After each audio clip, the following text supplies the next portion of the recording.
The most newsworthy part of Barton Gellman's new interview with tech entrepreneur Peter Thiel for The Atlantic is when Thiel swears by campaign contributions.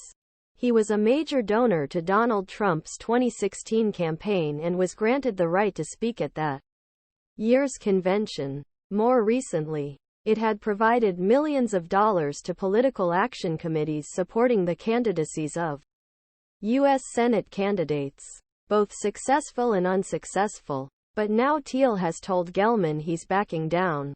The decision to withdraw from 2024 did not sit well with his former beneficiaries most successful. Thiel told Gellman about a phone call in late April of this year in which Trump noted how much Thiel had done for Vance and the Masters. Thiel had given each of them more than $10 million. Now Trump has asked Thiel to give him the same, Gellman reports. When Thiel refused, Trump told me he was very sorry to hear that. Very upset, Thiel recounted. He expected much more from me. And that's how the call ended. A few months later, Trump reportedly used more striking descriptors for Thiel in his call with Masters. The fact that Thiel plans to not be involved until at least 2024 is big news, as noted. But it seems that this call from Trump is also the same. If Thiel's account is accurate, it's a call that likely violates federal campaign law. Whether federal regulators will do anything about it is another matter.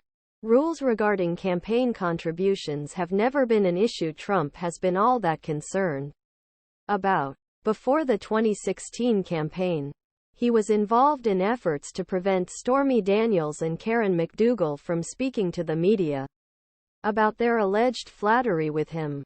It was Trump lawyer Michael Cohen who arranged the payments to the women. Cohen paid Daniels himself and was eventually reimbursed by the Trump Organization. McDougal was paid by the National Enquirer's then parent company. Cohen eventually reached a plea deal with the federal government for his role in payments that constituted unreported expenses on behalf of the federal campaign. These topics may seem abstract, so it's helpful to explain why the laws exist. As you probably know, federal candidates are subject to limits on how much can raise from individual donors and how they report what spend. The goal is, in part, to prevent candidates from being bought off by big donors to whom they will be indebted. But nearly every dollar needs to be tracked. So when Cohen, who was working on behalf of Trump, sent $130,000 Daniels Keep Her From Harming campaign had report expenses. Federal Election Commission. Outside groups are also allowed to assist candidates through independent expenditures. But they are not subject to the same rules. They can raise and spend tons of money without many restrictions. But there's a big problem: they can't coordinate with the campaign. After all, restrictions on campaigns would no longer apply if candidates were allowed to tell outside groups where to